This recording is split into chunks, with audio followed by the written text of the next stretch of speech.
Last week, the Superior Court of Justice of Ontario Divisional Court delivered its decision on Jordan Peterson's appeal of his sanction by the College of Physicians and Surgeons, who found certain of things that he'd posted on Twitter, I guess it's now called X, that they didn't like, and ordered him to have some re-education. So today on Don't Talk TV, we'll have a look at that. And of course, remember to please like, share, and subscribe, because if we get up to 10,000 subscribers before the end of 2023, I will regrow my handlebar mustache, and you can check out a picture that my volunteer PR guy posted onto X to see what that might look like.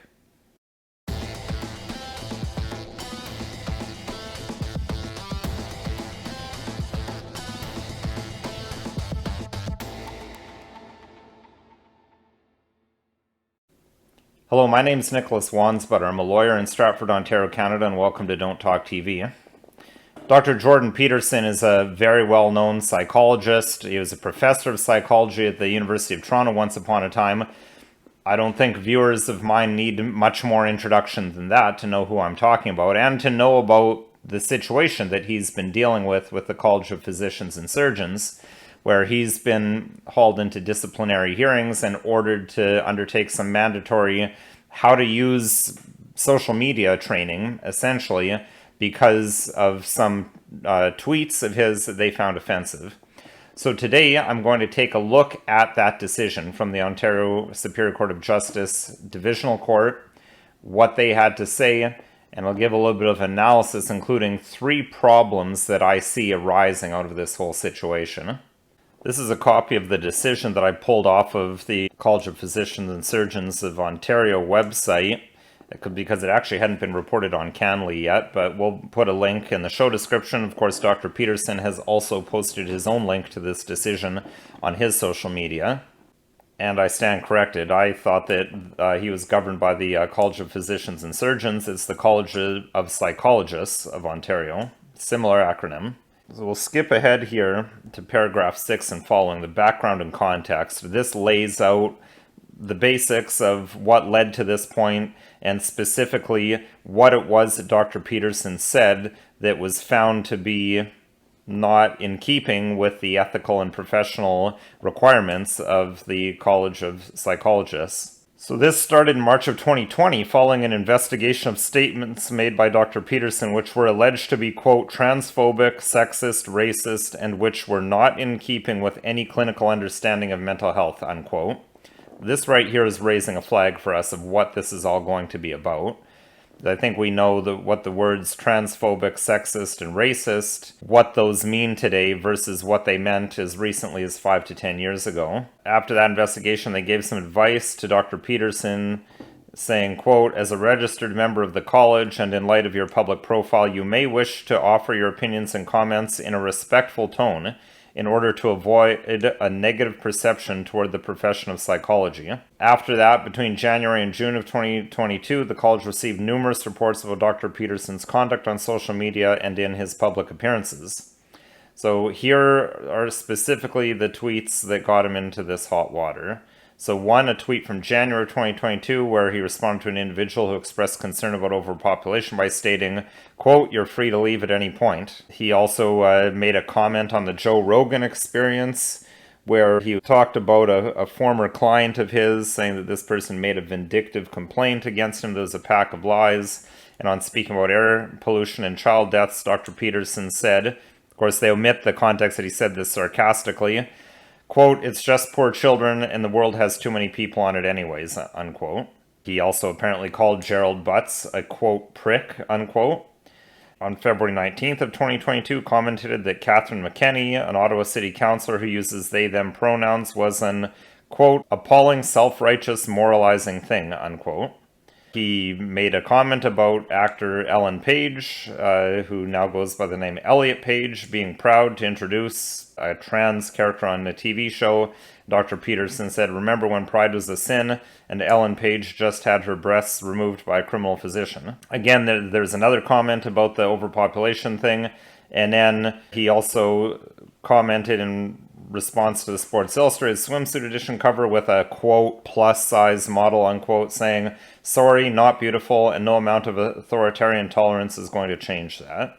I'm just going to pause briefly to comment on what the offending behavior is, as we call it in criminal law here. In my view, these are some fairly mild comments. I mean, they're pointed. He certainly criticizes what he views to be self-moralizing on the part of this counselor, Ms. McKenney. I've seen much more strident things from others. He's not calling for death or injury of anyone. He's not being directly insulting to anyone, in my view. Maybe Councilperson McKenney would find him saying that she's moralizing offensive, but really this isn't dropping F-bombs or something like that.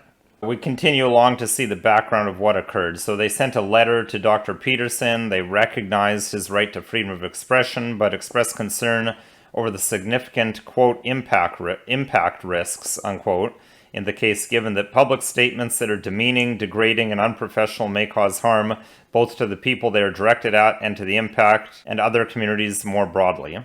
This seems to be suggesting that they believe those tweets were demeaning, degrading, and unprofessional. We'll talk about this a bit later, but I think this is one of the problems here, is that we're getting to a point where relatively mild commentary like that is being called demeaning and degrading. So what did they do to him, or what did they order him? The panel proposed in paragraph 15 here that Dr. Peterson undertake to reflect on these issues with a period of coaching with a person selected by it, being the College of Psychologists, as a remedial step. So what does coaching really mean? I think we all know, Dr. Peterson certainly knows, and this has been his main objection, is this is re-education. He's being ordered to be re-educated by someone acceptable to them so that he won't tweet things that are ideologically unacceptable to the college. So in paragraph 16, Dr. Peterson rejected their proposal. In a lengthy letter, he acknowledged that the various social media platforms he utilizes require careful attention and care to be used appropriately,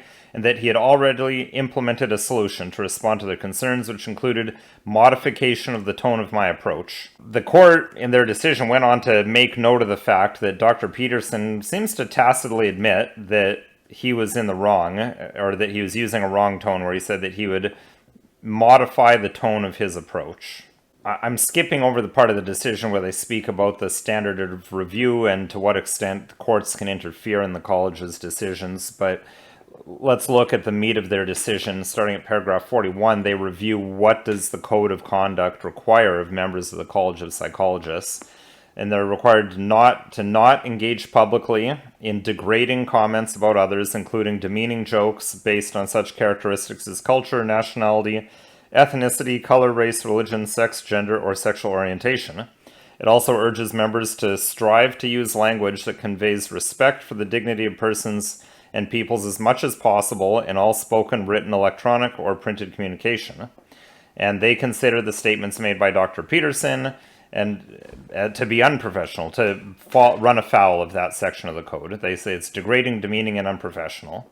And again, see, here's where they hang Dr. Peterson by admitting he'd modify his tone. Paragraph 44, they say, although he, Dr. Peterson, takes issue with objections to his language on the ground that some of it, at least, was justified based on the facts, his response recognized that he has made errors in his public communication and that he has already undertaken the remediation of his actions. So this is a key part of their decision. They're saying, you admitted you did wrong, so what do you want us to do about it?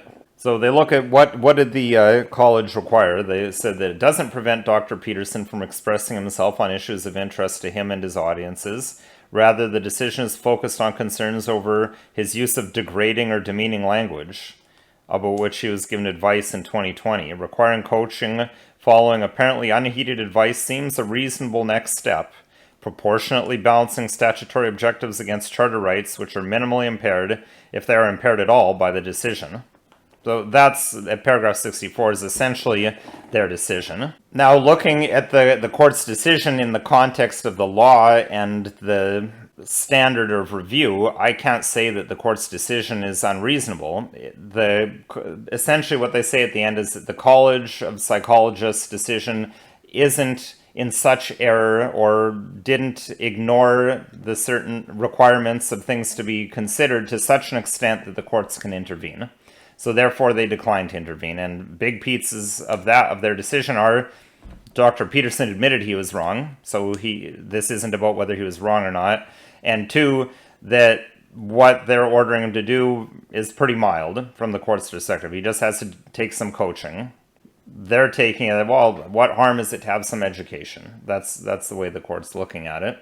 So the court decision itself, within the bounds of the law and the standards of review, isn't unreasonable. But I do think that the entire situation, more so than the court decision, but the College of Psychologists intervention in this case raises three big concerns in my view.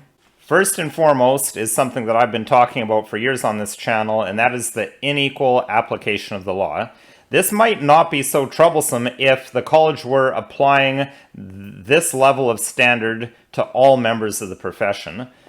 I suspect, however, that this is clearly singling out Dr. Peterson. Now, I say suspect because in less than a week, I certainly have not had time to scour the internet to see if there's other psychologists or if there's physicians out there who have tweeted things similar to Dr. Peterson, but from a more acceptable ideological position. I'm sure they're out there, however, and I would ask viewers, if you know of some examples, please post the comments to Twitter/X or Facebook or whatever in the comment section so that people can see some examples of people who have made harsher commentary than Dr. Peterson, but because they're coming from a different perspective, it's acceptable and they have not been disciplined by the college.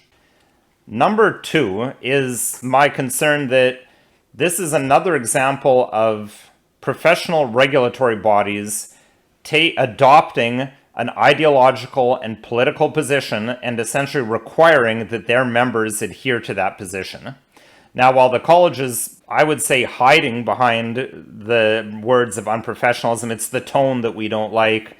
The fact that they're accusing that mild language of Dr. Peterson of being derogatory or discriminatory shows that what they're really upset about is the fact that he questioned these things. He has questioned the established orthodoxy and has essentially embarked into heretical grounds.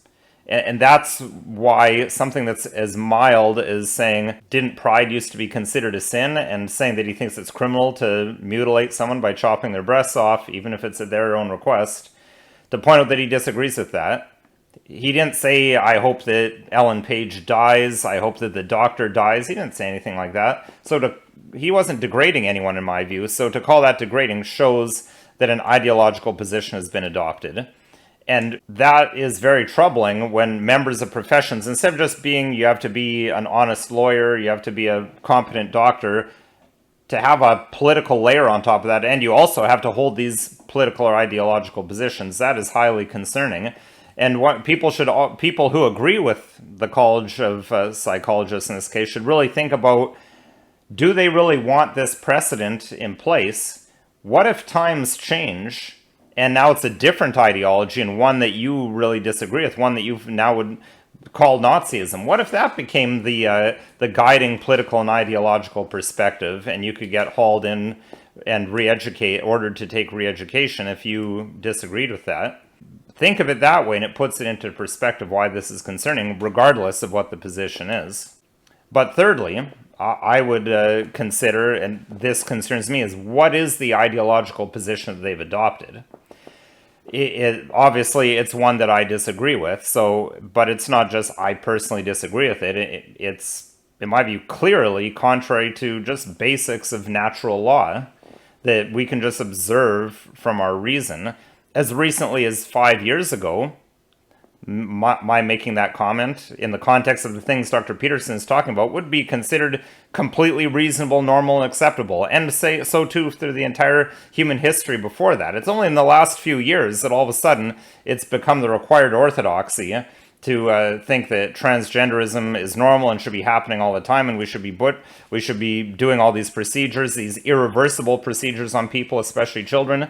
It's only now that this is not only acceptable, but required to be accepted, essentially, as we see in Dr. Peterson's case. So, although I personally think that Dr. Peterson maybe could benefit, as he admitted himself, from moderating his tone a little bit. As I said several episodes ago, I don't think that the answer or the way to fight this culture war is to be aggressive, angry, and insulting to people. And I've discussed in prior episodes, and you can check them out. We'll put links in the show description so you can have a look at them to see what my position is. But that's my view on that is irrelevant. The points I've made stand about why this is concerning. Of course, this video is not legal advice. If you need legal advice, call a lawyer. You can call another lawyer or myself. My contact information is listed below. We always welcome show ideas, topic ideas. We're trying to get to some of the ones that we've had, but keep them coming. And if you found this video at all interesting, helpful, or informative, please consider liking, sharing, subscribing, and help get us to 10,000 subscribers before the end of 2023, because then I will grow back my handlebar mustache.